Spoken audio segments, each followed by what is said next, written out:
Kisah Nabi Muhammad Sallallahu Alaihi Wasallam berhijrah ke Yasrib. Atas izin Allah Subhanahu wa Ta'ala, kaum musyrikin yang mengepung rumah Rasulullah tertidur pulas.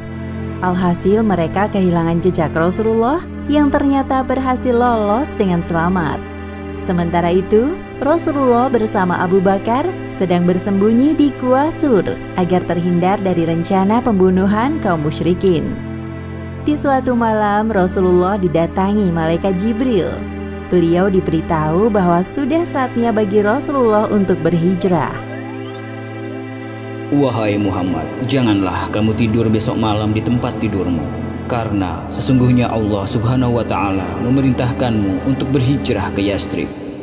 Pada siang hari berikutnya, Rasulullah mendatangi rumah Abu Bakar sambil menutupi wajahnya.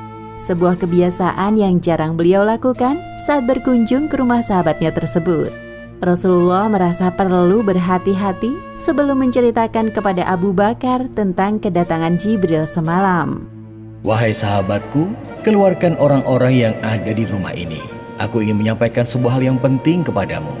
Mereka semua keluargamu, wahai Rasul, tidak ada yang perlu dikhawatirkan. Sesungguhnya telah diizinkan bagiku untuk berhijrah. Apakah Anda ingin ditemani, wahai Rasul? Ya, aku ingin engkau menemaniku hijrah ke Yasrib. Abu Bakar terharu mendengar permintaan Rasulullah. Sampai-sampai ia menangis karena amanah besar ini.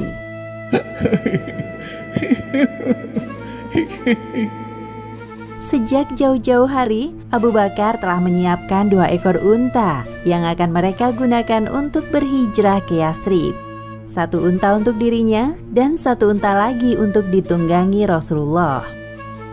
Wahai Rasul, ambillah salah satu dari 2 unta ini yang Anda sukai. Maaf sahabatku, kali ini aku tidak akan menerima pemberianmu secara cuma-cuma. Aku akan membayar senilai 1 ekor unta. Hijrah dari Mekah ke Yasrib adalah ibadah yang mulia. Maka aku ingin mengeluarkan semua yang aku miliki demi menempuh perjalanan ini. Kemudian Rasulullah dan Abu Bakar menyusun strategi hijrah bersama, khususnya rencana untuk keluar dari Mekah malam ini. Selain Abu Bakar, Nabi Muhammad juga menemui Ali bin Abi Thalib. Beliau meminta 2 hal kepada Ali. Setelah sebelumnya Rasulullah meminta Ali untuk tetap tinggal di Mekah sampai sekarang. Wahai Ali, sebelum engkau berhijrah ke Yasrib, aku minta agar engkau mengembalikan barang-barang titipan yang diamanahkan kaum Quraisy kepadaku. Insya Allah, aku akan menyelesaikan amanah tersebut untukmu, wahai Rasul. Terima kasih. Sebuah fenomena yang aneh ketika orang-orang Quraisy, terlebih kaum musyrikin, lebih memilih menitipkan barang-barang berharga mereka kepada Rasulullah daripada menitipkannya kepada orang lain. Hal ini dikarenakan Rasulullah memiliki sifat yang amanah, meskipun secara terang-terangan mereka membenci beliau. Lalu Rasulullah melanjutkan pembicaraannya yang belum selesai dengan Ali. Dan satu hal lagi, malam nanti tidurlah di ranjangku. Pakailah selimut hijau milikku. Mereka akan mengira bahwa orang yang di dalam selimut itu adalah aku. Aku akan melakukan seperti yang Anda minta, wahai Rasul. Sebuah kebanggaan bagiku bisa menjalankan misi mulia ini. Sementara itu, di markas kaum musyrikin, Abu Jahal masih sibuk menjelek-jelekan Nabi Muhammad di depan para pemuda Quraisy yang sedang berlatih. Muhammad pernah mengklaim, jika kalian mengikuti ajarannya, maka kalian bisa menjadi raja bangsa Arab maupun non-Arab. Lalu setelah mati, kalian akan dibangkitkan dan dijanjikan surga bagi kalian.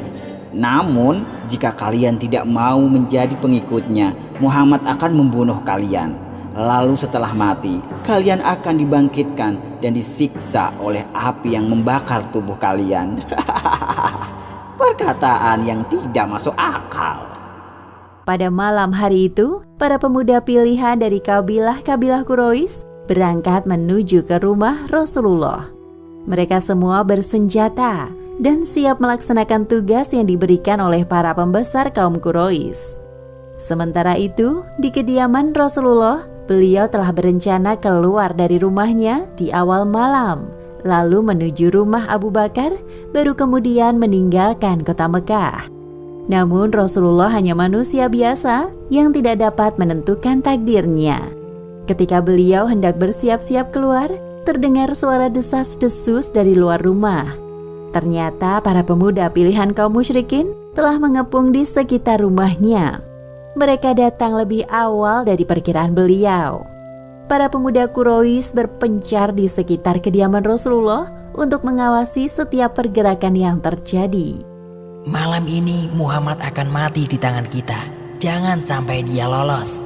Benar, kita tidak boleh lengah sedikit pun. Rasulullah sempat merasa bimbang untuk memutuskan akan keluar atau tidak dari rumahnya ketika melihat segerombol kaum musyrikin yang telah berjaga di luar. Namun Allah Subhanahu wa Ta'ala mengisyaratkan beliau untuk tetap keluar dari rumahnya. Lalu turun ayat Al-Quran surat Yasin ayat 9. Dan kami adakan di hadapan mereka dinding dan di belakang mereka dinding pula. Dan kami tutup mata mereka sehingga mereka tidak dapat melihat. Akhirnya Rasulullah memberanikan diri untuk keluar dari rumahnya sambil membaca surat Yasin. Ketika melewati para pemuda Quraisy, beliau menaburkan segenggam tanah di atas kepala mereka satu persatu. Allah Subhanahu wa Ta'ala telah mengaburkan pandangan mereka hingga tertidur pulas. Warna langit mulai berubah, pertanda waktu subuh sebentar lagi tiba. Seorang dari kaum musyrikin mendatangi sekelompok pemuda Quraisy yang sedang tertidur pulas di sekitar rumah Rasulullah. Apa yang sedang kalian tunggu? Hah? Sudah pagi? Bagaimana dengan Muhammad? Mengapa kita semua tertidur? Aku rasa Muhammad sudah pergi sejak tadi malam. Hah? Apa ini di kepalaku? Tanah? Pasti Muhammad yang menaburkan tanah di atas kepala kalian hingga membuat kalian tertidur. Ayo kita periksa rumahnya sekarang. Para pemuda Quraisy bergegas mengecek ke dalam rumah Nabi Muhammad. Mereka masuk secara paksa ke dalam rumah hingga mendobrak pintu kamar beliau. Lihat di sana, Muhammad sedang tidur di balik selimutnya. Coba aku lihat. Kenapa bisa kau yang tidur di sini? Di mana Muhammad? Aku tidak tahu di mana Rasulullah. Sial. Ali bin Abi Thalib mengorbankan dirinya sebagai jebakan bagi kaum musyrikin. Di situasi yang menegangkan ini, Ali berusaha tenang. Ia telah menyerahkan hidup dan matinya hanya kepada Allah Subhanahu wa Ta'ala, Sang Maha menghidupkan dan mematikan makhluknya. Sebagian pemuda tampak kesal dan marah melihat kenyataan bahwa Rasulullah telah pergi dari rumahnya tanpa jejak. Para pemuda Quraisy yang lainnya merasa kalah sebelum berperang. Keluarga Abu Bakar memiliki peranan penting dalam misi persembunyian Rasulullah dan Abu Bakar di Gua Thur. Selama 3 hari, Asma binti Abu Bakar mengantarkan bekal untuk Rasulullah dan ayahnya. Sedangkan Abdullah bin Abu Bakar bertugas memata-matai kaum Quraisy. Ada juga Amir bin Fuhairah, mantan budak Abu Bakar, yang bertugas memasok persediaan susu kambing dan menghapus jejak Abdullah. Malam ini bertepatan dengan tanggal 27 Safar tahun ke-14 kenabian, Rasulullah mendatangi Abu Bakar di kediamannya. Kemudian mereka keluar lewat pintu belakang dan bergegas meninggalkan kota Mekah sebelum ada orang yang melihat. Sesuai rencana, Rasulullah dan Abu Bakar tidak langsung berhijrah, namun singgah di suatu tempat, baru kemudian menuju Yasrib ketika keadaan telah aman. Tujuannya untuk mengelabuhi kaum musyrikin. Jadi sebenarnya Rasulullah dan Abu Bakar pergi ke arah selatan menuju Bukit Sur, bukan ke arah utara menuju Yasrib. Jarak perjalanan dari kota Mekah ke Bukit Sur sekitar 8 km. Bukit Sur adalah bukit yang tinggi, jalannya terjal dan sulit didaki karena banyaknya bebatuan. Di puncak Bukit Sur terdapat sebuah gua berbentuk batu berongga seperti perahu karang. Di dalam gua Sur inilah Rasulullah dan Abu Bakar akan bersembunyi dari kejaran kaum musyrikin selama 3 hari. Sesampainya di depan mulut gua, Abu Bakar memperingatkan Rasulullah. Wahai Rasulullah, janganlah engkau masuk dulu sebelum aku masuk. Jika ada sesuatu di dalam, biarlah aku yang mengalaminya. Lalu Abu Bakar masuk ke dalam gua dan menemukan ada beberapa lubang. Ia pun menyobek sebagian dari pakaiannya untuk menyumbat lubang tersebut. Ketika tinggal 2 lubang yang tersisa, Abu Bakar lantas menutup dengan kedua kakinya. Dari dalam gua, Abu Bakar memanggil Rasulullah. Wahai Rasul, masuklah. Rasulullah masuk ke dalam gua Sur yang sempit dan merebahkan kepala beliau di pangkuan Abu Bakar, lalu tertidur. Kondisi gua yang hanya muat untuk 2 orang membuat penghuninya tidak leluasa bergerak.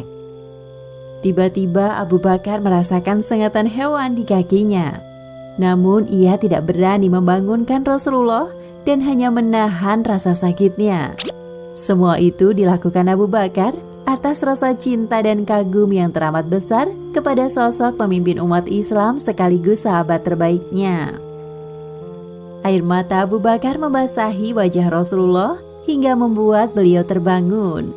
Apa yang terjadi wahai sahabatku? Iya Rasul, sepertinya kakiku disengat hewan. Rasulullah terkejut mendengar pengakuan Abu Bakar. Cepat tarik kakimu dari lubang. Itu akan mengganggu Anda jika aku menarik kakiku. Tidak sama sekali wahai sahabatku. Rasulullah meludah kecil di kaki Abu Bakar yang terkena sengatan hewan. Seketika itu juga bekas dan rasa sakitnya menghilang. Alhamdulillah, kakiku sudah tidak sakit lagi wahai Rasul. Sementara itu kaum musyrikin melampiaskan kekesalan mereka dengan memukul Ali bin Abi Thalib lalu menyeretnya ke Ka'bah. Mereka mendesak Ali agar mau mengatakan di mana posisi Rasulullah. Namun Ali tetap diam. Manakala ancaman kaum musyrikin tidak berhasil terhadap Ali, mereka lantas mendatangi orang terdekat Rasulullah, yaitu Abu Bakar. Sesampainya di depan pintu rumah Abu Bakar, "Keluarlah dari rumahmu, wahai Abu Bakar." Asma yang berada di dalam rumah terpaksa membukakan pintu dengan tangan gemetar. Di mana ayahmu? Aku tidak tahu. Sekali lagi, aku tanya, di mana ayahmu? Apakah dia sedang bersama Muhammad? Aku benar-benar tidak tahu di mana ayahku berada sekarang. Saking tidak dapat mengendalikan emosi, Abu Jahal menampar pipi Asma hingga anting-antingnya jatuh. Aku benar-benar tidak tahu apa-apa. Salah seorang pemuda Quraisy merasa iba melihat perlakuan Abu Jahal kepada Asma yang seharusnya tidak dilakukan seorang pria kepada wanita. Sudahlah Abu Hakam, sepertinya dia benar-benar tidak tahu. Para pembesar Quraisy mengadakan sidang lanjutan. Mereka mengerahkan para pelacak jalan di semua jalur menuju Mekah untuk menemukan Rasulullah dan Abu Bakar. Bahkan mereka akan menghadiahkan 100 ekor unta bagi siapapun yang bisa menangkap dan membawanya ke hadapan kaum musyrikin. Pasukan berkuda, pejalan kaki, dan para pelacak jalan yang mengetahui perihal sayembara berlomba-lomba untuk mencari jejak Rasulullah dan Abu Bakar. Ayo, kita cari Muhammad. Menjelang siang hari, para pencari jejak utusan kaum musyrikin mulai menyusuri jalan. Mereka terbagi dalam beberapa bagian. Ada yang menuju ke arah utara, selatan, barat, dan timur Mekah. Setelah beberapa lama mencari, akhirnya para pelacak jalan yang ditugaskan ke arah selatan berhasil menemukan jejak Rasulullah dan Abu Bakar. Aku menemukannya. Lihat kemari. Di mana? Di sini. Aku yakin bekas terompah ini adalah milik kaki Muhammad. Namun sepertinya dia tidak sendirian. Aku yakin bekas terompah yang satunya ini milik Abu Bakar. Ayo kita ikuti jejak langkah kaki ini. Pasti kita dapat menemukan mereka berdua. Para pencari jejak terus berjalan sampai mendaki Bukit Sur. Sesampainya di puncak bukit, mereka menghentikan langkahnya. Sebentar, aku yakin mereka ke arah puncak. Tapi setelah ini kemana lagi? Mengapa jejaknya tiba-tiba menghilang? Mustahil mereka menghilang begitu saja. Apakah jejaknya terhapus angin? Entahlah, ini sungguh aneh. Sementara itu, Abu Bakar yang mengetahui kehadiran para pencari jejak di atas bukit merasa was-was. Ia mengadu kepada Rasulullah sambil berbisik-bisik. Wahai Rasulullah, jika mereka menoleh ke bawah, pasti mereka dapat melihat kita. Diamlah wahai Abu Bakar, kita berdua tapi yang ketiganya adalah Allah. Sebagaimana yang disebutkan dalam Al-Quran, surat At-Taubah ayat 40. Jikalau kamu tidak menolongnya, Muhammad, maka sesungguhnya Allah telah menolongnya, yaitu ketika orang-orang kafir musyrikin Mekah mengeluarkannya dari Mekah, sedang dia salah seorang dari 2 orang ketika keduanya berada dalam gua. Di waktu dia berkata kepada temannya, "Janganlah kamu berduka cita, sesungguhnya Allah beserta kita." Maka Allah menurunkan ketenangannya kepada Muhammad dan membantunya dengan tentara yang kamu tidak melihatnya, dan Al-Quran menjadikan seruan orang-orang kafir itulah yang rendah, dan kalimat Allah itulah yang tinggi. Allah Maha Perkasa lagi Maha Bijaksana. Setelah para pencari jejak turun dari atas puncak bukit, Abu Bakar baru merasa lega. Alhamdulillah, akhirnya mereka pergi. Asma binti Abu Bakar telah ditugaskan oleh ayahnya untuk menyiapkan dan mengantarkan perbekalan selama 3 hari. Asma sempat bingung bagaimana cara mengikat makanan dan minuman yang akan dibawanya. Namun tiba-tiba ia terpikir sebuah ide untuk membelah ikat pinggangnya menjadi 2 bagian. Tentu bukan perjalanan yang mudah bagi seorang wanita menuju Gua Sur yang terjal. Berbekal keberanian dan keimanan terhadap Allah Subhanahu wa Ta'ala, Asma sanggup melaksanakan tugasnya dengan baik. Melihat kecerdikan Asma, Rasulullah menjulukinya Zatu Nitokoin, yang artinya pemilik 2 ikat pinggang. Meskipun jasanya hanya mengantar perbekalan, namun dampaknya luar biasa demi kelancaran hijrah Rasulullah.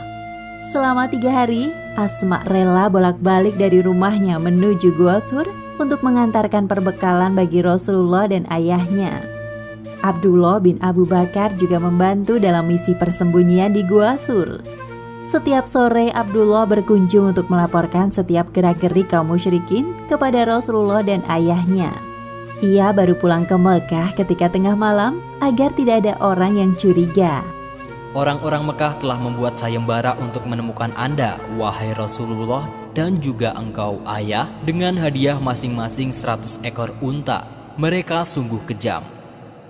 Selain Asma dan Abdullah, Abu Bakar juga meminta pertolongan dari Amir bin Fuhairah, seorang mantan budaknya. Amir bertugas menggembalakan kambing perah untuk Rasulullah dan Abu Bakar, sehingga mereka dapat meminum hasil perahan susu kambing tersebut di malam hari.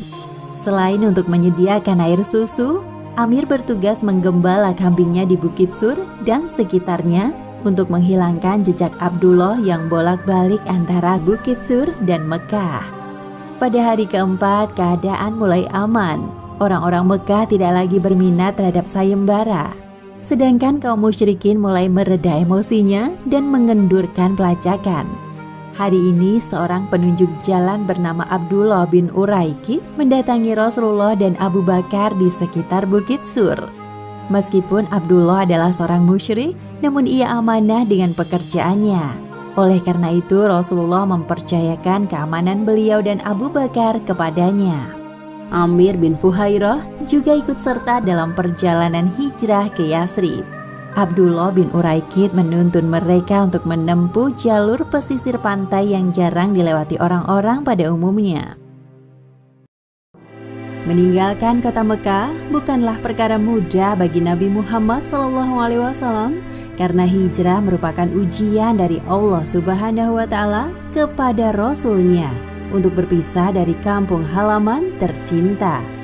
Ditambah lagi halangan yang harus dihadapi oleh beliau selama perjalanan. Satu-satunya orang Quraisy yang berhasil mengejar rombongan Rasulullah adalah Suraqah bin Malik bin Jusum. Rasulullah sempat memandangi kota Mekah dari kejauhan sebelum beliau melanjutkan perjalanan menuju kota Yathrib. Wahai kota Mekah, engkau adalah kota yang paling dicintai oleh Allah. Engkau kota terbaik. Jika bukan karena kaumku ingin melenyapkanku, aku tidak akan meninggalkanmu. Kota Mekah memiliki tempat spesial di hati Rasulullah. Di sana tempat beliau tumbuh dari masa kanak-kanak hingga dewasa. Bertemu dengan kakek tersayang, para paman, menikah dengan Khadijah yang tercinta, dan membesarkan putra-putri mereka. Selama lebih dari 50 tahun, Rasulullah telah menjalankan asam manis kehidupan di kota Mekah. Namun beliau sadar bahwa kota Mekah saat ini sudah tidak kondusif untuk dijadikan tempat berdakwah. Atas perintah dari Allah Subhanahu wa Ta'ala, Rasulullah melaksanakan hijrah ke Yathrib demi keberlangsungan dakwah Islam. Kepada seorang musyrik penunjuk jalan bernama Abdullah bin Uraikid, Rasulullah mempercayakan amanah besar, yaitu sebagai penunjuk jalan ke kota Yathrib. Sementara itu di kota Mekah, orang-orang musyrikin masih banyak yang tergiur dengan iming-iming hadiah 100 ekor unta. Walaupun mereka tahu bahwa sampai hari ini belum ada kabar tentang keberadaan Rasulullah dan Abu Bakar. Suraqah bin Malik, pimpinan Bani Mudlij, sedang asik duduk bersama kabilahnya dalam sebuah majelis. Suraqah telah mendengar tentang sayembara penangkapan Rasulullah dan Abu Bakar. Sama seperti yang lain, ia juga mengharapkan hadiah 100 ekor unta. Tiba-tiba seorang pria dari kabilah Bani Mudlij datang sambil tergopoh-gopoh, membuat perhatian semua orang tertuju padanya. Demi Allah, aku telah melihat satu rombongan yang lewat di hadapanku. Di balik bukit sana, aku rasa mereka adalah Muhammad dan rekan-rekannya. Suraqah menyimak penjelasan pria yang baru datang sembari memikirkan sebuah ide. Lalu ia mengerlingkan mata kepada pria tersebut sebagai isyarat untuk tutup mulut. Pria yang baru datang ini seolah-olah mengerti maksud dari pimpinan kabilahnya. Tapi mungkin saja aku salah lihat. Bisa jadi mereka sekelompok kabilah yang sedang mencari barangnya yang hilang. Ya, bisa jadi begitu. Lagi pula, belum ada yang berhasil menemukan Muhammad. Anggota kabilah Bani Mudlij mengiyakan pendapat pimpinan mereka meskipun sebenarnya kurang yakin. Sedangkan pria yang baru datang memilih untuk diam. Tak lama kemudian, Suraqah pamit undur dari majelis. Suraqah bin Malik bangkit dari duduknya dengan perasaan senang. Sedari tadi ia telah memikirkan gagasan cemerlang yang akan menguntungkan dirinya sendiri. Ketamakan terhadap harta membuatnya sombong. Sesampainya di rumah, Suraqah menyuruh salah seorang budaknya untuk menyiapkan kuda dan membawanya ke arah bukit. Segera siapkan kudaku yang larinya paling kencang dan gesit. Baik, Tuan. Sementara itu, Suraqah mengambil tombak dan alat pengundi nasib miliknya. Kebiasaan orang-orang jahiliyah pada masa ini adalah mengundi nasib untuk memutuskan sebuah perkara yang dianggap penting. Hal ini termasuk menyekutukan Allah atau yang lebih dikenal dengan istilah syirik. Setelah semuanya siap, Suraqah keluar dari rumahnya melewati pintu belakang. Ia lalu berjalan menuju ke arah bukit di mana kudanya telah disiapkan. Suraqah memacu kudanya menuju jalur pesisir pantai Laut Merah, yaitu jalan yang ia yakini dilewati oleh rombongan Rasulullah.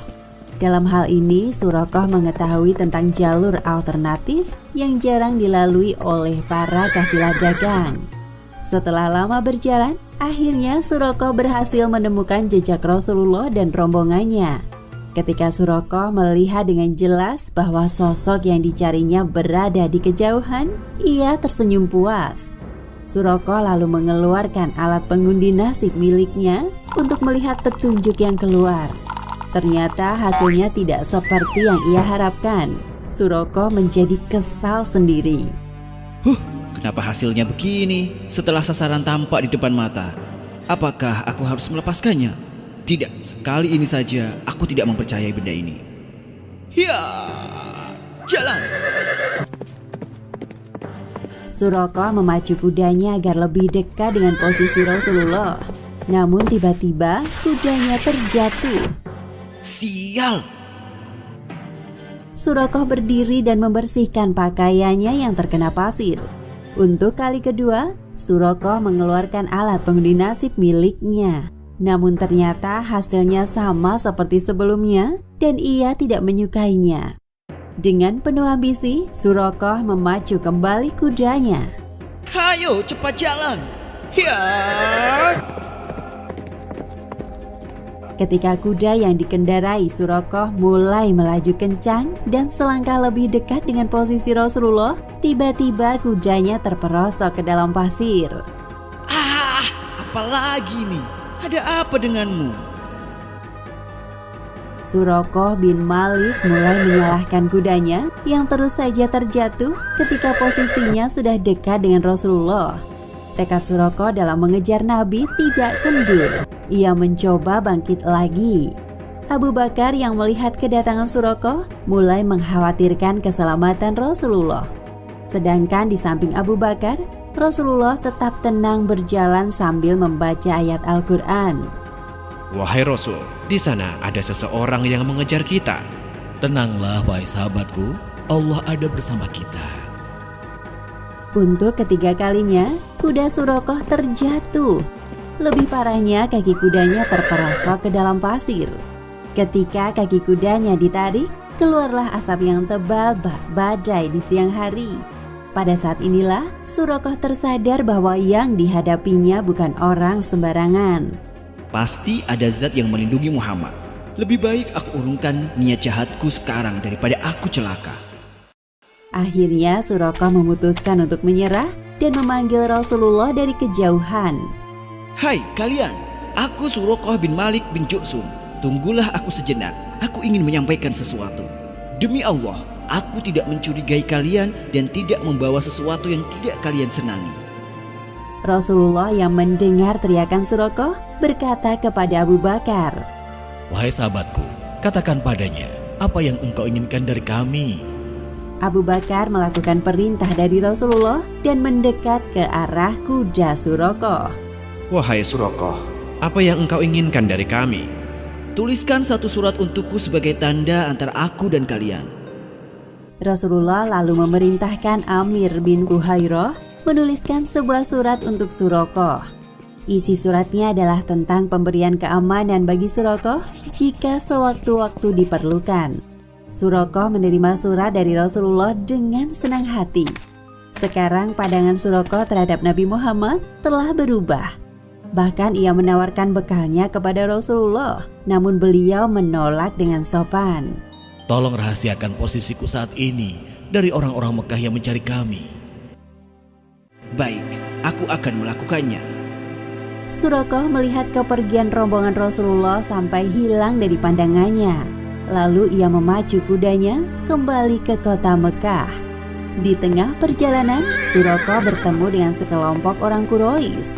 Ternyata mereka sedang mencari Rasulullah dan Abu Bakar. Kali ini Surakoh menyembunyikan keberadaan Rasulullah dengan mengatakan kepada mereka, Aku tidak menemukan apa-apa dari arah sebelah sana. Lebih baik kalian berhenti sampai di sini dan carilah ke tempat lain. Selama perjalanan panjang dari Gua Sur menuju Yasrib, Rasulullah mendapatkan perlakuan istimewa dari Abu Bakar. Di tengah-tengah perjalanan, rombongan Rasulullah bertemu dengan orang-orang asing yang baik. Mereka dengan senang hati membantu, bahkan membawakan oleh-oleh bagi Rasulullah dan Abu Bakar. Rasulullah bersama dengan Abu Bakar, Amir bin Fuhairah, dan Abdullah bin Uraikid telah berjalan sepanjang malam hingga esok harinya tanpa istirahat. Jalanan terasa lenggang karena rombongan Rasulullah tidak bertemu dengan kafilah dagang ataupun pejalan kaki di daerah ini. Ketika matahari menuju pertengahan hari dan suhu udara semakin panas, Rasulullah mengajak rombongannya untuk beristirahat sejenak. Kemudian Abu Bakar berinisiatif mencari batu berukuran besar yang bisa digunakan sebagai tempat untuk mereka bernaung. Batu ini mampu melindungi orang-orang dari sengatan sinar matahari. Kemudian Abu Bakar menghamparkan sebuah kulit binatang sebagai tempat rebah Rasulullah dan meratakannya dengan tangan. Saat ini yang dipikirkan Abu Bakar hanya bagaimana cara agar Nabi Muhammad dapat beristirahat dengan layak dan nyaman. Tidurlah, wahai Rasulullah. Aku akan mengontrol keadaan di sekitar sini. Terima kasih, sahabatku. Setelah memastikan bahwa Rasulullah terlelap, Abu Bakar memperhatikan sekelilingnya. Amir bin Fuhairah dan Abdullah bin Uraikid juga ikut beristirahat di dekat batu besar, tempat di mana Rasulullah berbaring. Setelah menunggu cukup lama, tiba-tiba muncul sesosok pemuda dari kejauhan. Rupanya ia seorang penggembala domba. Penggembala ini berniat menggiring hewan ternaknya menuju batu besar di dekat rombongan Rasulullah. Dari wajahnya tampak ia sedang kelelahan. Abu Bakar yang sedari tadi memperhatikan kedatangan penggembala domba membuka percakapan dengannya. Permisi, apakah domba-domba ini milikmu, nak? Ataukah engkau hanya bertugas mengembalakannya? Bukan, Tuan. Domba-domba ini milik tuanku, seorang saudagar kaya di Yastrib. Apakah domba-domba yang engkau gembalakan ini bisa diambil susunya? Ya, tentu saja. Lalu si penggembala mengambil seekor domba dan membawanya ke hadapan Abu Bakar. Aku memintamu untuk memerah susu domba ini. Tolong pastikan agar susunya steril dari tanah, bulu, atau debu halus. Baiklah, aku akan melakukan seperti yang Anda inginkan. Terima kasih. Semoga Allah membalasmu dengan kebaikan yang banyak. Kemudian Abu Bakar menyerahkan sebuah wadah kecil tempat biasanya Rasulullah minum dan berwudu kepada penggembala domba tersebut. Gunakan ini. Sementara Abu Bakar sibuk menyiapkan susu domba, Rasulullah dan yang lainnya masih tertidur. Abu Bakar sengaja tidak membangunkan Rasulullah. Barulah setelah Rasulullah terbangun sendiri dari tidur, Abu Bakar membawakan susu domba kepada beliau. Minumlah susu domba ini, wahai Rasulullah. Baru saja lewat seorang pemuda bersama domba-dombanya di daerah ini. Rasulullah meminum susu domba pemberian Abu Bakar untuk menghilangkan rasa lapar dan dahaga. Terima kasih atas minumannya. Wahai sahabatku, bukankah sekarang sudah waktunya kita untuk melanjutkan perjalanan? Ya, Anda benar. Kemudian Rasulullah dan rombongan berangkat kembali. Keesokan harinya, di tengah perjalanan, Rasulullah melewati sebuah pemukiman jarang penduduk. Wajah Abu Bakar tampak tidak asing bagi warga pemukiman karena mereka sering bertemu dengannya sewaktu Abu Bakar berdagang keluar kota Mekah. Berbeda dengan sosok Rasulullah yang tidak terlalu dikenal oleh warga pemukiman ini. Mereka memandang wajah Rasulullah dengan penuh rasa penasaran. Seorang penduduk bertanya kepada Abu Bakar, "Siapakah laki-laki yang bersamamu?" "Oh, orang ini adalah petunjuk jalan kami." "Pantas saja, kami jarang melihat wajahnya. Untuk itu kami bertanya kepadamu." "Kalau wajahmu sudah tidak asing bagi kami, karena dulunya engkau sering berdagang." "Baiklah, silahkan meneruskan perjalanan kalian." Abu Bakar sengaja menyembunyikan identitas Nabi Muhammad di hadapan penduduk dengan alasan keamanan beliau. Abu Bakar tidak bermaksud untuk membohongi mereka. Arti kata penunjuk jalan baginya adalah orang yang menunjukkan jalan kebaikan. Tetapi mungkin para penduduk tadi mengira bahwa Rasulullah hanya sekedar pemandu jalan seperti Abdullah bin Uraikid. Pada hari berikutnya, rombongan Rasulullah melewati perkemahan milik Ummu Ma'bad al-Khuzaiyah. Ia seorang wanita cerdas dan pekerja keras. Kebiasaan Ummu Ma'bad memberikan jamuan makanan dan minuman kepada para musafir yang melewati kemahnya. Abu Bakar memberanikan diri bertanya kepada Ummu Ma'bad tentang persediaan makanan yang ia miliki. "Permisi, apakah engkau memiliki sesuatu yang bisa kami makan atau minum?" "Demi Allah, andai kata kami memiliki sesuatu, pasti telah aku keluarkan dari tadi untuk menjamu kalian. Seperti yang kalian tahu, daerah ini sedang musim paceklik. Sementara itu, Rasulullah melihat-lihat di sekitar perkemahan Ummu Ma'bad. Tampak seekor domba kecil di samping tenda. Bagaimana dengan domba itu, wahai Ummu Ma'bad? Domba ini terlalu lemah dan kurus. Apakah ia memiliki air susu? Wahai Tuan, kondisinya bahkan lebih parah untuk mengeluarkan air susu. Apakah engkau mengizinkanku untuk memerah susunya? Silahkan, jika engkau merasa domba lemah ini bisa mengeluarkan air susu. Akhirnya Ummu Ma'bad menyerahkan dombanya kepada Rasulullah dan Abu Bakar. Kemudian Rasulullah berdoa kepada Allah sambil memerah domba milik Ummu Ma'bad. Bismillahirrahmanirrahim. Tiba-tiba domba lemah tersebut mengeluarkan susu dengan pancaran yang deras. Rasulullah mengambil bejana milik Ummu Ma'bad yang biasa digunakan oleh para pejalan yang singgah. Lalu Rasulullah memenuhi bejana tersebut dengan susu domba dan menyuruh Abu Bakar meminumnya. Setelah Abu Bakar selesai minum, Rasulullah mempersilahkan Amir bin Fuhairah dan Abdullah bin Uraikid bergantian minum sampai mereka kenyang. Barulah kemudian giliran Rasulullah yang minum terakhir. Sekali lagi, Rasulullah memerah susu domba sampai memenuhi bejana untuk diberikan kepada Ummu Ma'bad. Terima kasih wahai Ummu Ma'bad atas jamuannya. Kami harus melanjutkan perjalanan. Semoga perjalanan kalian mudah. Terima kasih banyak. Sepeninggal Rasulullah dan rombongannya, Ummu Ma'bad berniat menceritakan tentang kejadian hari ini kepada suaminya. Tak lama kemudian, Abu Ma'bad datang sambil membawa domba-domba mereka yang tampak kurus. Tiba-tiba Abu Ma'bad terkejut melihat air susu telah tersedia dalam bejana.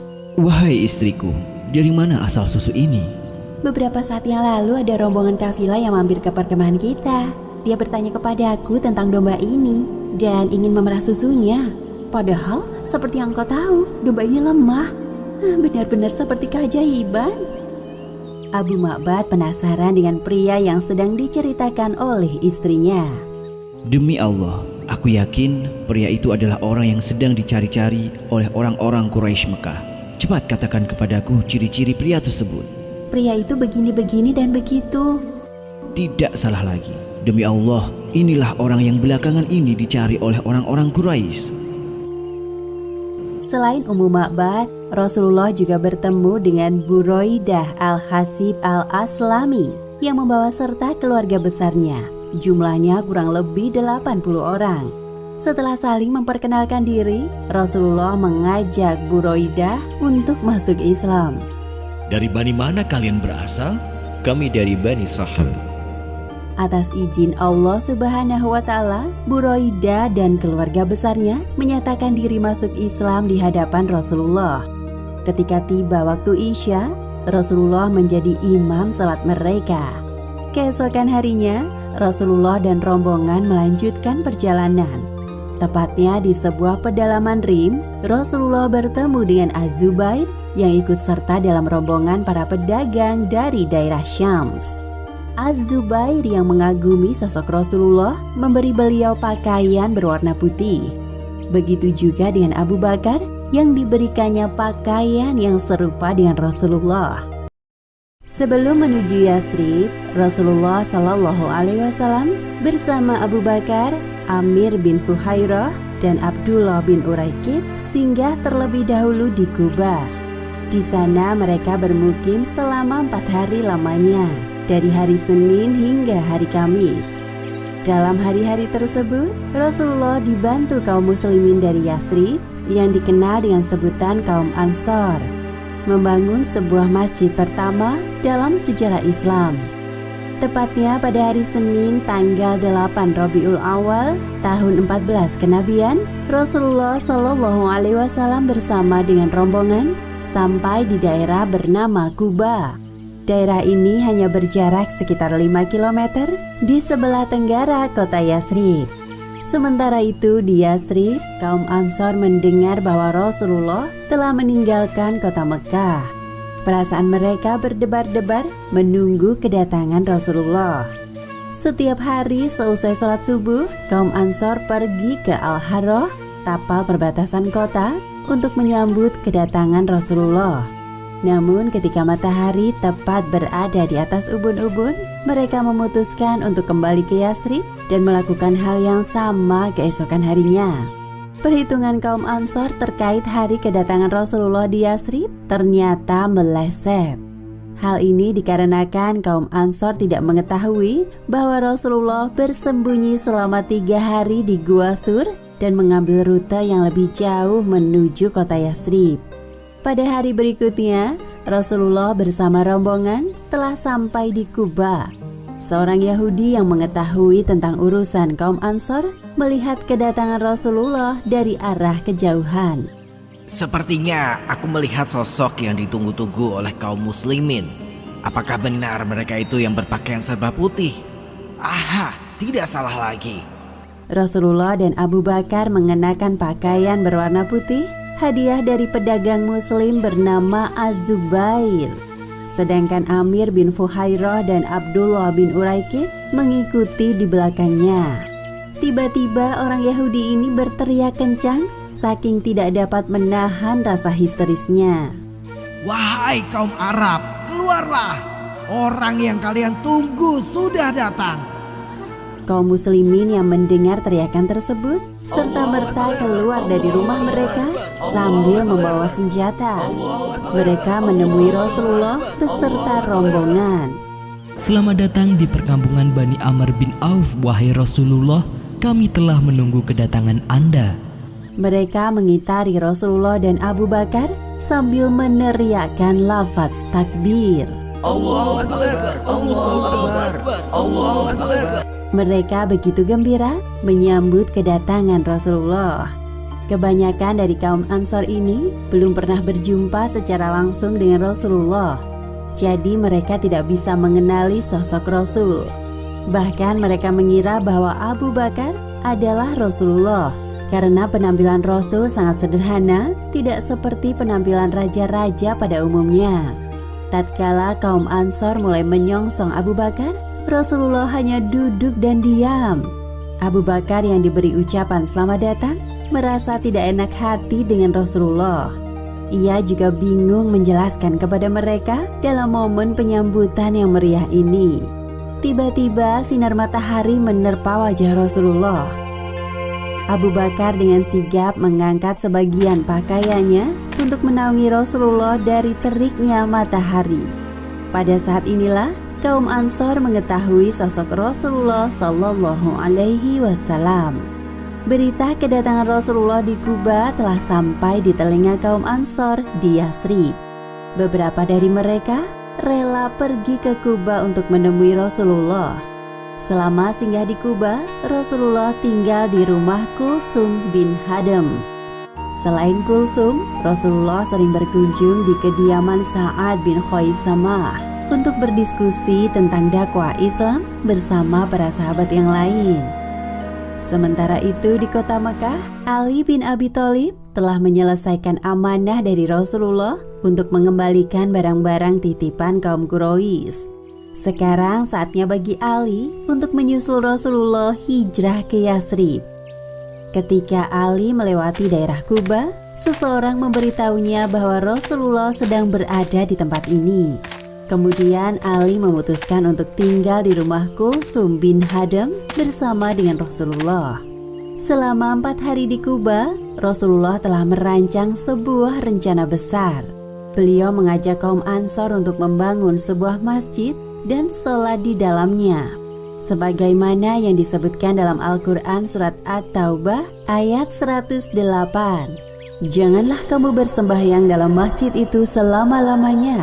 Sesungguhnya masjid yang didirikan atas dasar takwa, Masjid Quba, sejak hari pertama adalah lebih patut kamu bersembahyang di dalamnya. Di dalamnya ada orang-orang yang ingin membersihkan diri, dan Allah menyukai orang-orang yang bersih. Masjid Quba merupakan masjid pertama yang didirikan oleh Rasulullah pada masa kenabian beliau. Masjid ini berjasa besar bagi perkembangan dakwah Islam karena aktivitas keagamaan berpusat di dalamnya.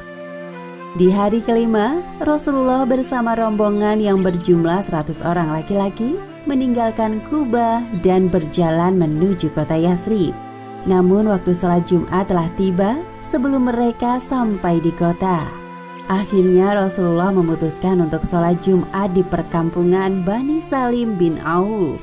Daerah ini juga terkenal dengan sebutan Wadi Ar-Ronuna, Lembah Ar-Ronuna. Setelah melaksanakan sholat Jumat, Rasulullah dan para rombongan melanjutkan perjalanan ke Yasrib yang tinggal sedikit lagi. Terhitung sejak hari pertama Rasulullah memasuki kota Yasrib, nama Yasrib berubah menjadi Madinatur Rasul, kota Rasulullah, yang kemudian disingkat menjadi Madinah. Hari Jumat ini merupakan hari yang sangat agung bagi umat Islam. Dari rumah-rumah dan lorong-lorong kota Madinah terdengar suara tahmid atau pujian untuk menyambut kedatangan Rasulullah. Seorang sahabat bernama Al-Bara bin Azib yang menyaksikan kedatangan Rasulullah dari kejauhan lantas berkata sebagaimana yang telah disebutkan dalam hadis riwayat Bukhari. Aku tidak pernah melihat penduduk Madinah begitu gembira, segembira mereka menyambut Rasulullah SAW. Semua penduduk Madinah menginginkan agar Rasulullah berkenan tinggal di rumahnya. Ketika melewati satu persatu rumah penduduk, beberapa di antara mereka menarik kendali unta Rasulullah, namun beliau menolak dengan sopan. Biarkan saja unta ini berjalan, sesungguhnya ia telah diperintahkan oleh Allah. Unta yang ditunggangi oleh Rasulullah terus berjalan sampai berhenti di sebuah lokasi tempat berdirinya Masjid Nabawi sekarang. Unta Rasulullah duduk sebentar lalu berjalan beberapa langkah. Unta ini menoleh ke kanan, ke kiri, lalu kembali berjalan ke tempat pertamanya berhenti. Di titik inilah Rasulullah turun dari untanya. Seorang sahabat bernama Abu Ayyub Al-Ansori segera mengambil barang-barang milik Rasulullah dari unta beliau. Meskipun penduduk Madinah berkali-kali mendesak beliau agar sudi tinggal di rumah mereka, Rasulullah tetap menolak. Seseorang hendaknya tinggal di mana barangnya berada. Secara kebetulan, unta Rasulullah berhenti di depan rumah keluarga beliau dari pihak Ibunda Aminah. Dengan cara inilah Rasulullah dapat memuliakan para paman dari pihak ibunya. Sesungguhnya hal ini telah diatur oleh Allah Subhanahu wa Ta'ala. Setelah beberapa hari tinggal di Madinah, istri beliau yaitu Saudah bersama dengan Fatimah dan Ummu Kulsum menyusul. Mereka tiba di Madinah bersama dengan Usamah bin Zaid dan Ummu Aiman. Selain mereka datang juga keluarga dari pihak Abu Bakar yaitu Abdullah dan Aisyah. Sedangkan putri Rasulullah yang bernama Zainab masih tinggal di Mekah bersama dengan suaminya yang bernama Abu Al-Ash.